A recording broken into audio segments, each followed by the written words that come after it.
உன்னை டெய்லி கதை சொல்லி தூங்க வைப்பேன். உன்னை நான் தான்.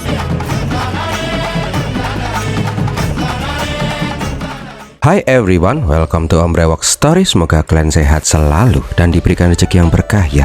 Kali ini Om akan membahas cerita film yang berjudul Maman, keluaran tahun 2025. Film ini mengisahkan seorang cowok yang sangat perhatian sama keponakannya. Tapi perhatiannya itu malah kebablasan dan membuat tuh bocah jadi manja banget sama dia. Saking manjanya, pas tuh cowok nikah, tuh bocah nggak mau tidur kalau nggak sama omnya itu. Bahkan pas malam pertama aja, tuh bocah nggak mau pergi dan gangguin om sama tantenya. Gara-gara hal itu juga lah, rumah tangga omnya itu jadi berantakan, hancur lebur. Nah lah, langsung aja deh, bemper Om Brewok Story.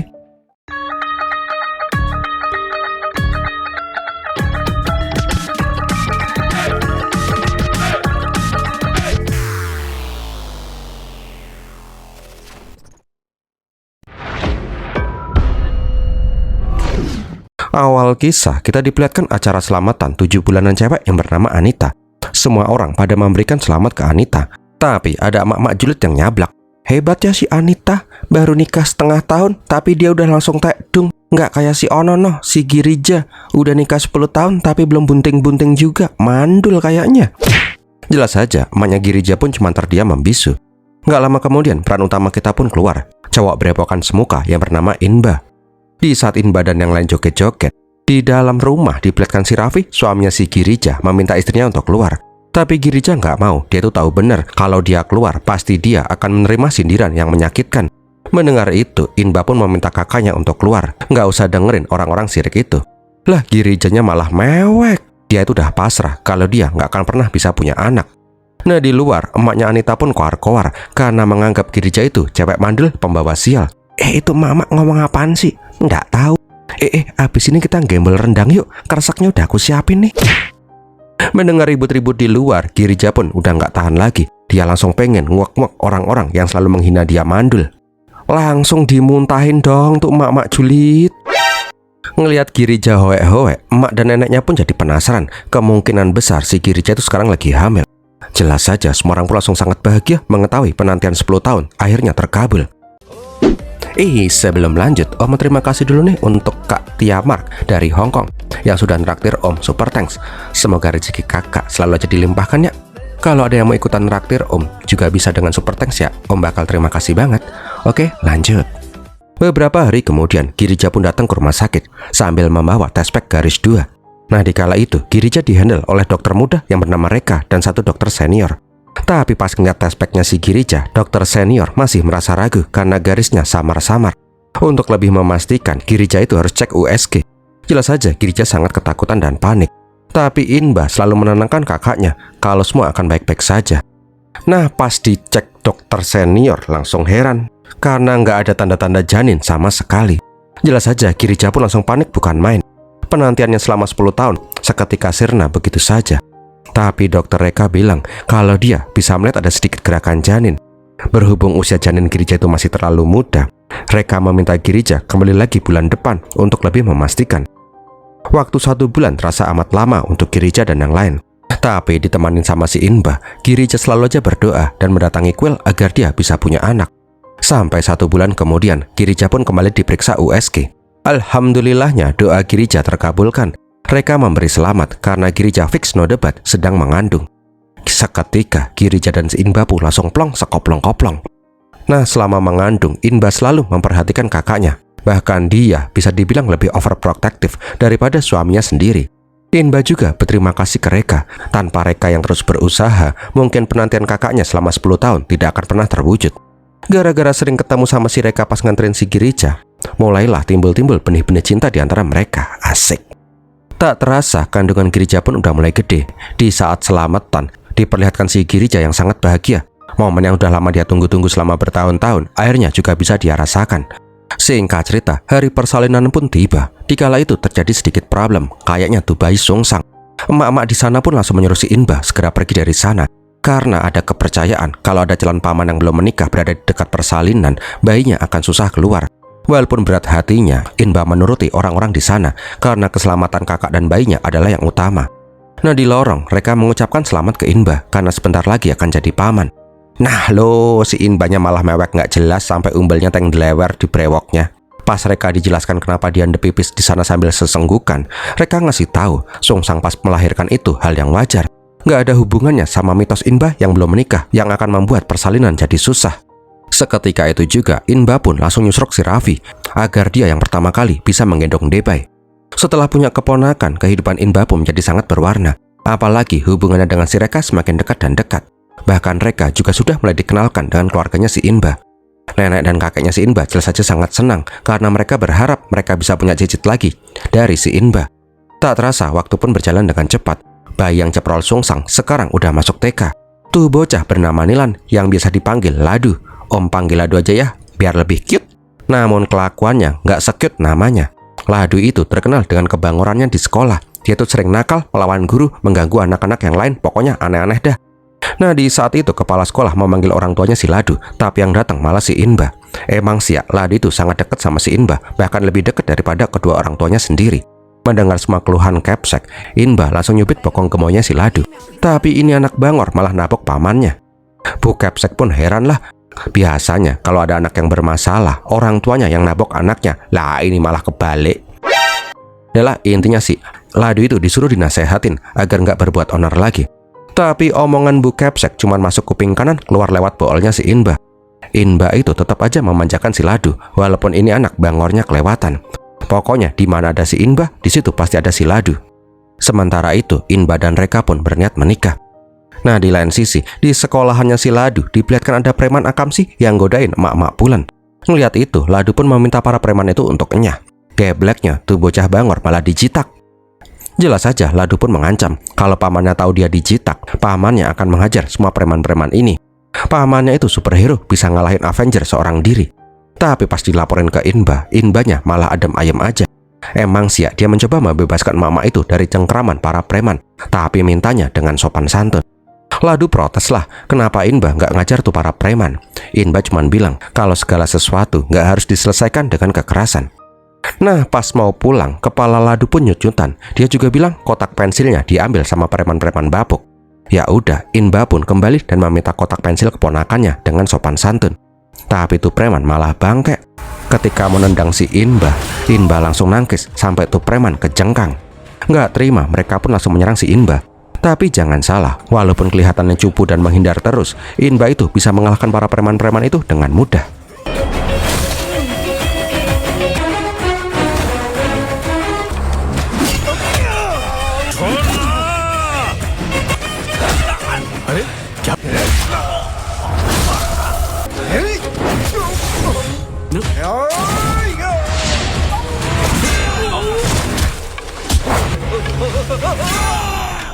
Setelah preman-preman itu giginya pada ompong, biji pelernya benjut dan begelinuk, mereka pun langsung mengembalikan kotak pensilnya si Ladu.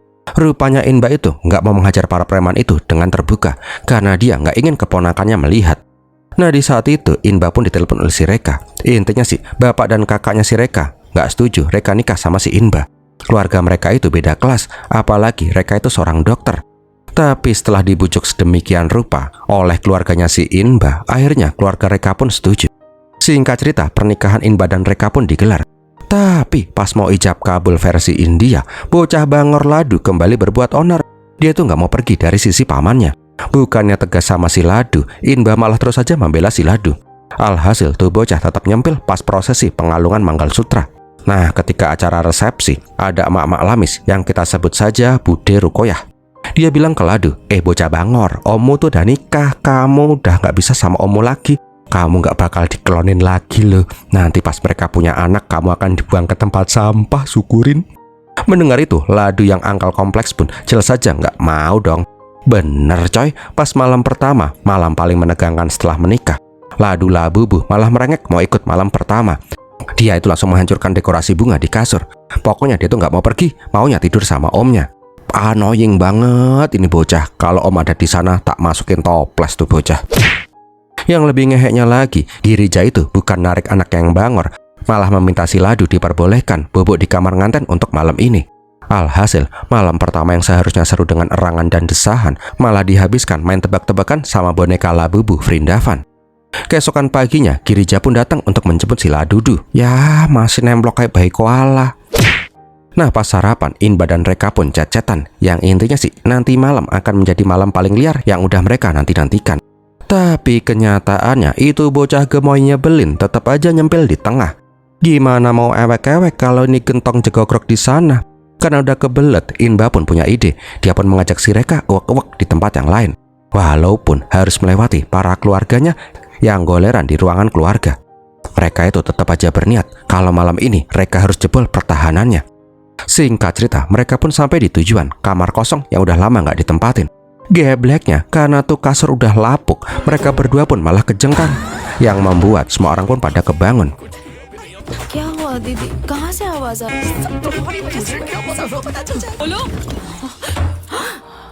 Lah, Reka tengsin parah lah, mau ewek-ewek aja ada aja cobaannya. Semua ini gara-gara bocah bangke. Nah, karena nggak mungkin bisa ewek-ewek kalau masih di rumah, Inba dan Reka pun memutuskan untuk honeymoon tanpa bilang-bilang ke Ladu. Bangkainya, emak malah teriak, "Ladu, sini Omo mau pergi nih." Jelas saja tuh gentong berjalan pun langsung tantrum dan pengen ikut honeymoon.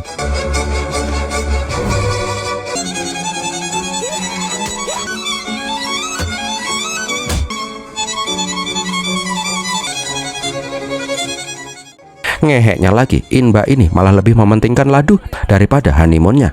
Alhasil, honeymoon yang seharusnya menyenangkan berakhir batal.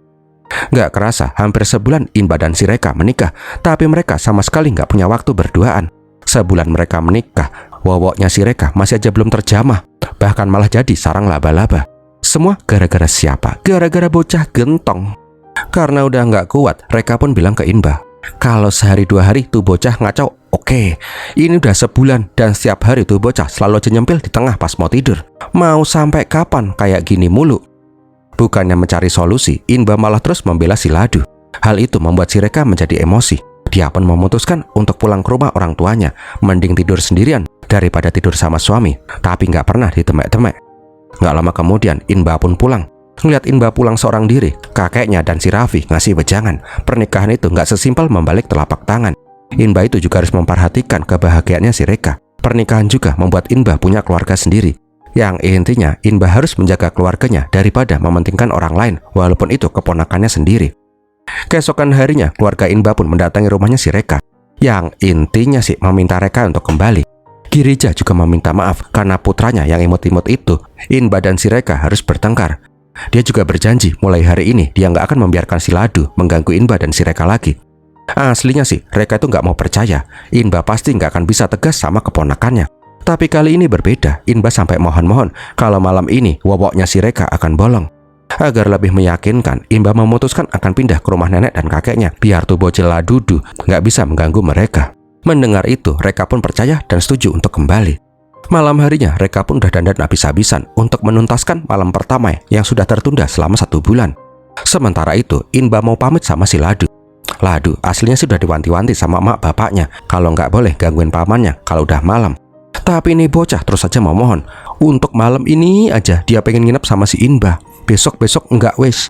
Karena terus memohon, Inba yang nggak punya pendirian. Maksud om, Inba yang nggak punya otak. Akhirnya membawa tuh bocah labubu ke rumah neneknya. Ngeliat Inba membawa si Ladu, Reka jelas saja kecewa. Karena belum sehari, Inba sudah ingkar janji.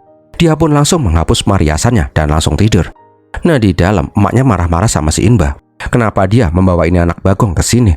Tetap aja si Inba ngebelain si Ladu terus. Cuman malam ini dia nginep di sini. Reka pun berharap ini malam terakhir tuh bocah nginep di sini. Tapi kenyataannya malah lebih pahit. Emang tuh bocah nggak pernah nginep lagi di rumah nenek. Ladu itu emang tidur di rumahnya sendiri. Tapi Inbanya malah yang tidur di rumahnya si Ladu. Kan bego tuh cowok. Beberapa hari kemudian, Reka yang udah nggak kuat curhat sama temennya. Kita sebut aja Mbak Yayu. Reka itu nggak habis pikir, udah berbulan-bulan mereka itu menikah. Tapi si Reka sama sekali belum kesentuh, masih segelan, bahkan di unboxing aja belum. Setiap Inba pergi kemana, tuh bocah labubu pasti aja ngintilin terus. Karena tekanan mental yang amat besar, Reka mulai menyalahkan Girija sebagai sumber semua masalahnya ini. Kalau emaknya tegas, tuh anak bagong pun pasti nggak akan berbuat onar. Dan mulai saat itu, dia pun mulai nyuekin kakak iparnya, seolah-olah Girija itu nggak ada.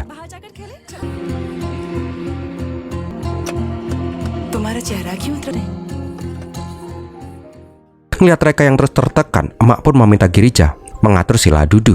Seenggaknya Girija itu harus tegas sama si Ladu. Nggak semua-semuanya harus diturutin. Mendengar itu, Girija pun ngerasa tersinggung. Anaknya itu manis dan nggak pernah berbuat salah. Emosi Girija pun semakin memuncak pas emak keceplosan bilang kalau Reka itu pernah mengatakan kemungkinan besar Ladu itu punya gejala mental karena terlalu fanatik sama omnya. Lebih baik Ladu itu diperiksakan ke psikiater. Mendengar itu, Girija pun malah salah mengira kalau Reka itu bilang anaknya itu gila. Emak jelas saja membela si Reka karena dia sudah ngeliat sendiri segimana annoyingnya si Ladu kalau udah nempel sama si Inba. Rasa emaknya lebih memihak Reka daripada dia, Girija pun malah mengusir emaknya. Beberapa minggu kemudian, Inba mengadakan perayaan untuk keponakan tercintanya. Di saat itu terlihat si Girija yang terlihat bete pas ngeliat si Inba dan si Reka. Nah, pas mau prosesi pendidikan kuping, Ladu kembali berbuat ulah. Dia tuh nggak mau ditindik kalau omnya nggak ditindik duluan. Walaupun udah dikasih paham, si Ladu tuh malah tantrum. Alhasil, Inba pun ditindik kupingnya yang membuat si Reka nggak suka. Nah, pas mau ditindik kuping satunya, Reka melarang. Tapi Girija malah menyuruh si Inba untuk ditindik. Pokoknya anaknya itu harus bahagia. Nggak mau tahu caranya gimana. Ya adu mekanik lah dua cewek ini. Karena terus ditekan, Inba pun memilih untuk ditindik. Yang penting keponakannya seneng.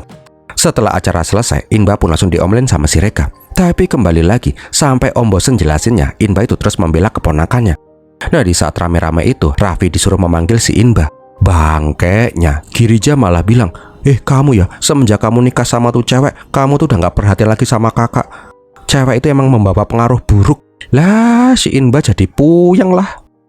Alhasil, Girija dan Reka pun kembali cekcok. Girija menganggap dia sudah gak dihargain lagi. Sejak awal, Reka emang gak pernah suka sama dia. Lah, Reka langsung muntap lah. Kalau gak gara-gara dia, Ladu itu gak mungkin ada di dunia ini. Lu pikir aja, Cok, anak lu tuh udah kayak benalu. Masa udah nikah berbulan-bulan, gua masih aja belum di-unboxing. Namun Girija nggak peduli, asalkan anaknya bahagia. Dia itu nggak ambil pusing orang lain menderita atau enggak. Pokoknya anaknya itu harus diturutin semua keinginannya. Reka pun bilang kalau Girija itu ibu yang nggak becus. Dia sengaja ngelempar-ngelempar si Ladu biar dia nggak perlu ngurusin anaknya sendiri. Nggak terima dibilangin kayak gitu, Girija langsung napokin pantat anaknya yang bangor. Mulai sekarang Ladu itu nggak boleh dekat lagi sama pamannya. Bahkan Girija juga mengancam si Inba, jangan dekat-dekat sama anaknya lagi, urusin aja binimu yang nyebelin itu. Karena kejadian itu, Reka pun semakin kena mentalnya. Iya, si Inba itu emang udah jarang tidur sama si Ladu. Tapi Inba nggak bisa melupakan si Ladu. Tetap aja si Reka itu dianggurin. Alhasil, hubungan pengantin baru yang biasanya mesra ini udah kayak kamar mayat, sepi nyet-nyet. Sampai suatu hari, Reka menerima surat mutasi ke kota Madurai. Tanpa berkonsultasi dengan suaminya, Reka menerima mutasi itu. Ngeliat tuh surat, Inba pun jadi bingung. Satu sisi, dia nggak tega membiarkan Reka pindah keluar kota sendirian. Tapi kalau dia pindah, dia itu juga nggak bisa jauh-jauh dari si Ladu. Ngeliat itu, kakek, nenek, dan emaknya menasehatin si Inba. Jangan goblok, Le. Istrimu itu yang paling penting. Sedangkan di sisi yang lain, Reka itu udah nggak kuat dan curhat sama bapaknya. Di malam itu juga, bapaknya si Reka datang. Dia ingin berbicara empat mata sama si Inba. Di sana, mereka pun berbicara dari hati ke hati. Intinya si Inba itu nggak mungkin meninggalkan si Ladu karena Inba punya ikatan batin dengan si Ladu. Inba otak udang ini pun malah bilang, coba deh nunggu 2-3 tahun lagi. Ketika si Ladu udah agak gede, pasti tuh bocah akan mengerti. Namun bapaknya si Reka bilang, 2-3 tahun itu bukan waktu yang sebentar. Inba itu harus tegas. Inba harus mencoba meninggalkan si Ladu demi kebaikan semua orang. Bukan hanya Reka yang sakit hatinya. Ketika Inba dekat dengan si Ladu, pasti bapaknya juga sakit hati. Pernah nggak si Inba mikir sedikit aja? Cowok yang menanti-nanti punya anak selama 10 tahun, tapi pas punya anak, anaknya malah lebih dekat sama pamannya. Pernah nggak Inba memikirkan perasaannya si Raffi? Ternyata emang bener, Raffi itu merasa amat kesepian. Dia itu pengen seperti ayah-ayah yang lain, bisa dekat dengan putranya. Bahkan hanya untuk sekedar pengen menjemput putranya sendiri di sekolah. Raffi itu nggak bisa karena Inba selalu saja menjemput si Ladu. Walaupun terlihat nggak kenapa-napa, namun di lubuk hatinya yang paling dalam, Raffi itu merasa amat sakit. Pernah nggak Inba mikir sejauh itu? Enggak lah, kan otaknya si Inba itu cuma Ladu, kan bego. Setelah diceramain sama bapak mertuanya, Inba pun langsung menelpon si Raffi. Dia tuh ngasih tahu dia nggak akan datang malam ini buat ngelonin si Ladu. Seketika itu juga senyuman bahagia terlihat dari wajahnya si Raffi. Akhirnya dia bisa ngelonin anaknya sendiri. Tapi belum juga jakun om kering, Inba udah nelpon lagi dan membatalkan omongannya sendiri. Kecewa lagi lah si Raffi. Di malam itu, Inba menceritakan sebuah kisah pangeran yang tidak punya paman. Tujuannya agar Ladu bisa lepas dari ketergantungan terhadap si Inba.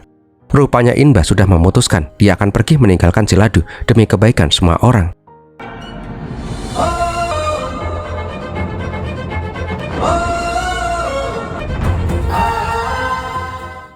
Singkat cerita, Inba dan Reka pun pindah ke kota Madurai. Tapi tetap aja, Inba itu masih nggak bisa lepas dari si Ladu. Dia pun mencoba menelpon sepupunya si Selvam untuk menanyakan kabar si Ladu.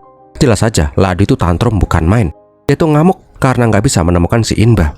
Bahkan emaknya yang jengkel bilang ke Ladu kalau paman Inba itu udah nggak menyukai Ladu lagi. Jadi jangan pernah manggil-manggil namanya lagi. Selvam pun meminta si Inba untuk fokus ke keluarganya sendiri. Nggak perlu musingin Ladu lagi. Ini semua demi kebaikan semua orang. Walaupun dibilangin kayak gitu, Inba masih aja kepikiran. Apalagi Ladu itu sampai panas karena terus-terusan aja nangis kangen sama paman Inba. Beberapa bulan kemudian, Selvam pun ngabarin kalau si Ladu sudah bisa dikondisikan. Sekarang tugas Inba sudah dihandle sama si Raffi. Raffi itu sangat bahagia karena sudah bisa dekat sama si Ladu dan merasakan menjadi seorang ayah seutuhnya. Pas si Reka melihat si Inba nelpon orang rumah, dia pun langsung senewan. Sekarang Inba itu hanya miliknya, nggak boleh mikirin yang lain kecuali si Reka. Pokoknya tanpa adanya si Ladu, kehidupan Reka dan si Inba pun sangat intim, pokoknya mesra dah. Sampai suatu hari, Inba dikasih kejutan. Reka nunjukin tespeknya yang garis 2. Sebentar lagi Inba akan punya anak sendiri, jadi nggak perlu mikirin si Ladu lagi. Jelas saja Inba sangat bahagia. Berita itu pun langsung disampaikan ke keluarganya. Inba juga meminta tolong emaknya untuk ngabarin kakaknya. Karena semenjak ribut-ribut kemarin, Inba dan si Girija udah nggak pernah kontak-kontakan. Aslinya sih emaknya juga males, karena ogah ngadepin keras kepalanya si Girija. Tapi ya udahlah, gimana pun juga Girija itu juga berhak tahu kalau Inba akan punya anak. Ya udah, emak pun pergi ke rumahnya si Girija setelah sekian bulan diam-diaman. Nah, pas memanggil si Ladu, emak nanya ke Ladu, apakah Ladu suka nakal pas nggak ada paman Inba? Ladu kangen nggak sama paman Inba? Tapi statement mengejutkan malah keluar dari mulut bocah gentong ini. Aku kangen sama paman Inba, nenek. Aku juga nggak nakal lagi kok. Soalnya kalau aku nakal, paman Inba pasti akan disiksa di akhirat. Lah kok gitu? Ya nek, kata mama, paman Inba itu udah mati karena aku sering ngerengek terus. Seketika hati emak pun langsung krompiang. Dengan polosnya, Ladu juga menunjukkan isi lemarinya yang berisikan foto Inba yang sudah dikasih bunga. Tak berselang lama, Girija pun pulang. Tahu emaknya mampir, Girija pun langsung panik. Jangan sampai emaknya tahu dia itu sudah menganggap Inba mati. Sayangnya pas masuk ke kamar, emak sudah menangis sampai air matanya jadi kering. Emak nggak menyangka Girija sebegitu kejamnya menganggap si Inba udah mati. Inba itu sangat peduli sama si Girija, tapi apa balasannya? Girija pun beralasan, itulah satu-satunya cara agar Ladu gak merengek terus untuk bertemu sama si Inba. Bangkeknya lagi, Girija itu malah menyalahkan si Reka. Andaikan si Reka nggak dimutasi ke kota lain, pasti dia nggak akan bilang ke Ladu kalau pamannya itu udah almarhum. Wow, ginilah orang yang kalau pas masih kecil otaknya ditukar onde-onde. Nggak lama kemudian, emaknya pun ngasih tahu ke Inba soal kejadian di rumahnya si Girija. Walaupun kecewa, tapi si Inba bisa mengerti, yang penting Ladu nggak tantrum lagi. Sampai beberapa hari kemudian, temannya si Reka datang namu buat ngasih selamat atas kehamilannya si Reka. Nah, pas si Reka ke dapur buat minuman, temannya si Inba sempat nyeletuk kalau suaminya lah yang membantu si Reka untuk mutasi ke kota Madurai. Reka itu memohon agar dia bisa dimutasi, padahal posisi dokter di Madurai sudah penuh. Seketika itu juga Inba langsung sadar kalau mutasi istrinya ke kota ini adalah settingannya si Reka sendiri agar dia nggak diganggu sama si Ladu mulu. Karena mendapatkan kenyataan itu, Inba pun sampai kepikiran. Akhirnya dia pun demam. Dia pun memohon untuk datang ke pernikahan kerabatnya karena dia kangen banget sama keluarganya. Ya udah, Reka pun mengizinkan, tapi dengan satu syarat, Inba itu nggak boleh menemui si Ladu. Kalau tuh bocah tantrum, Inba harus nyuakin tuh bocah. Oke, deal? Nah, pas di hari kondangan, Inba melihat kakaknya, tapi Girija langsung pergi melengos karena dia sadar bakalan awkward banget. Ya gimana nggak awkward, adiknya dibilang udah mati coy. Pokoknya setiap Inba dan Reka kelihatan, Girija pasti akan langsung cabut. Sampai di titik Inba ngeliat boneka Labubu di kursi tamu. Aslinya sih Inba itu sangat pengen ketemu dan nguyal-nguyal si Ladu. Tapi dia tuh nggak bisa karena udah berjanji ke Reka. Ketika si Inba pipis di ruangan catering, ada orang yang menyapanya. Rupanya itu si Joseph, temannya si Inba. Setelah ditanyain, akhirnya Inba pun cerita semua masalahnya. Kalau dia itu kangen banget sama keponakannya, tapi dia nggak bisa bertemu karena si Ladu taunya dia tuh udah mati. Nggak tega ngeliat si Inba, Joseph pun punya ide. Dia yang pesulap akan berpura-pura menghidupkan si Inba untuk hari ini. Singkat cerita, Joseph pun keluar sebagai pesulap. Dia pun langsung mendekati si Ladu dan bertanya apa yang paling Ladu inginkan. Jelas saja ini celengan babi, pengen banget ketemu sama Paman Inba. Ya udah, Joseph pun bilang dia bisa mengabulkan permintaannya si Ladu. Ya langsung sumringah lah ini bocah. Tapi pas Inba dipanggil-panggil, Inbanya nggak nongol-nongol. Alhasil, tuh bocah bapuk pun langsung tantrum, nggak karuan.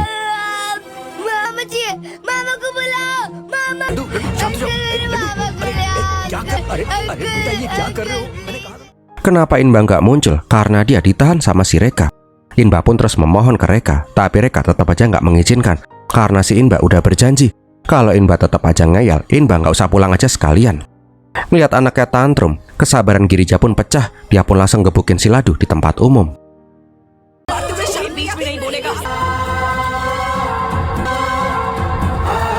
आखिर कब समझोगी? Melihat Ladu yang kesakitan, Reka pun mencoba mengecek si Ladu. Tapi Ladu malah bilang, "Tante maafin aku nggak akan nakal lagi. Aku nggak akan kangen Paman Inba lagi. Kalau enggak, pasti Paman Inba akan disiksa di akhirat." Seketika itu juga Reka kaget, Inba kan masih hidup, kenapa Ladu bilang paman itu udah mati? Akhirnya Reka pun sadar kalau Girija sudah menganggap Inba itu udah mati. Jelas saja Reka nggak terima, suaminya udah dibilang mati. Seketika emosinya pun langsung meluap-luap. Reka pun langsung muntap ke kakak iparnya di depan umum. Pokoknya semua unek-uneknya pun dikeluarkan di sana.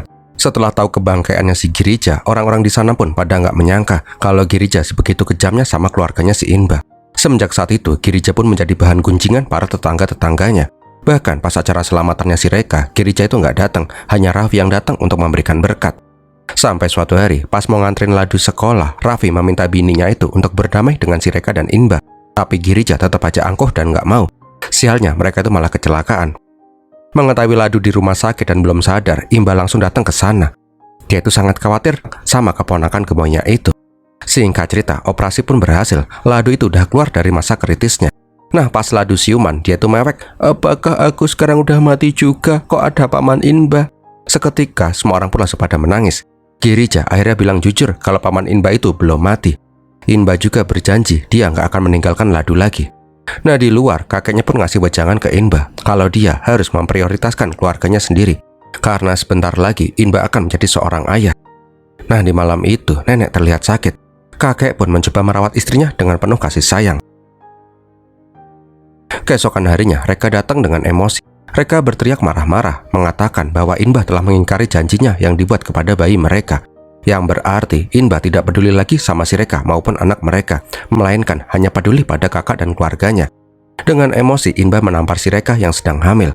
Merasa dikhianati, Reka pun langsung melepas talinya dan mengatakan lebih baik mereka cerai aja. Bangkainya, Inba itu malah membiarkan si Reka. Dia memilih si Ladu karena masih terluka hatinya setelah mengetahui kalau si Reka sengaja meminta mutasi ke Madurai untuk menjauhkan dia dari keluarganya. Beberapa hari kemudian, surat cerai pun dikirim ke rumahnya si Inba. Reka itu sudah mencapai titik nadir, ngadepin ke nggak ngotakannya si Inba. Bahkan pas kakeknya ngasih wejangan, Inba tetap aja keras kepala. Emang dongok ini cowok, udah mau punya anak malah milih keponakan. Nah, pas kakeknya pulang ke rumah, dia mencari-cari si nenek. Rupanya nenek itu sudah membaik dan malah memasak untuk suami tercintanya. Malam itu, mereka pun makan malam dengan sangat riang gembira. Tapi keesokan harinya, ada kabar mengejutkan, nenek sudah meninggal dunia. Inba yang mendatangi rumah kakek nenek melihat kakek yang tenang, seolah-olah dia itu nggak merasa sedih sama sekali. Kakek udah tahu kalau waktu nenek itu emang nggak banyak, dia itu ikhlas agar nenek bisa tenang di sana. Singkat cerita, semua orang pun pada ngelayat, termasuk Reka dan keluarganya yang sangat dekat dengan kakek dan neneknya si Inba. Tapi pas ngeliat keluarganya si Reka, Inba seolah-olah nggak mau noleh. Dia itu sadar kalau dia itu udah salah. Setelah acara kremasian, kakek pun terduduk sendirian di rumahnya. Keesokan harinya, Inba dikasih kabar lagi kalau ternyata kakek ditemukan meninggal. Rasa cinta mereka sangat besar sehingga mereka tidak bisa dipisahkan walaupun maut sekalipun. Melihat kisah cinta kakek neneknya, Inba pun mulai sadar kalau selama ini dia itu sudah menyia-nyiakan si Reka yang sangat mencintai dirinya demi keluarga kakaknya, khususnya si Ladu. Tapi gimana ya, nasi udah jadi bubur diaduk. Dia dan Reka udah resmi bercerai. Beberapa minggu kemudian, di saat mendengar kabar Reka akan melahirkan, Inba dan keluarganya pun berniat mendatangi rumah sakit. Tapi keluarganya si Reka melarang si Inba dan keluarganya untuk melihat bayinya. Inilah pilihan yang diambil oleh si Inba. Lagian Inba sekarang udah nggak perlu risau lagi. Silahkan manjain si Ladu sampai puas. Anggap aja Inba nggak pernah punya anak dan istri. Akhirnya Girija yang selama ini kepala batu mengakui kesalahannya. Dia meminta maaf, rumahnya si Inba hancur gara-gara dia nggak pernah tegas sama si Ladu. Andaikan dia bisa mengendalikan anaknya, pernikahan Inba pasti nggak akan jadi kacau seperti ini. Dia juga memohon keluarganya si Reka, silahkan membencinya, tapi jangan halangi adiknya melihat putranya sendiri. Dikala di luar lagi haru biru, Ladu malah meludus masuk ke ruangannya si Reka. Reka yang kesal sama ini bocah nggak sudi ngeliat si Ladu. Tapi Ladu malah bilang dia tuh meminta maaf karena sudah nakal selama ini, yang menyebabkan paman dan tantenya itu berpisah. Nah, pas ngeliat dua sepupunya, Ladu langsung girang bukan main. Dia bilang kalau dia akan menjadi seperti sosok paman Inba untuk kedua sepupunya itu. Dia akan mengajak sepupunya itu untuk bermain dan melindungi mereka seperti paman Inba melindunginya. Tersentuh oleh kepolosan dan cintanya si Ladu, Reka pun mulai memahami ikatan kuat antara Inba dan keponakannya. Inba juga meminta maaf ke Reka, selama ini dia sudah salah. Karena melihat ketulusan dari permintaan maafnya si Inba dan si Reka memutuskan untuk mengesampingkan perbedaan mereka. Mereka pun akhirnya rujuk dan bertekad menjalani kehidupan penuh cinta bersama-sama, seperti kisah cinta kakek dan nenek yang saling mencintai hingga akhir hayat. Dan filmnya pun berakhir. Wow, gimana film ini sob? Semoga menghibur ya. Kalau kalian suka silahkan like, komen, dan share. Jangan lupa di hype dan di subscribe ya. Kalau ada yang mau support Om bisa dengan super thanks. Om bakal terima kasih banget. Terima kasih juga udah nonton sampai di detik ini. Om Brewoks pamit dulu dan Birmilatihin.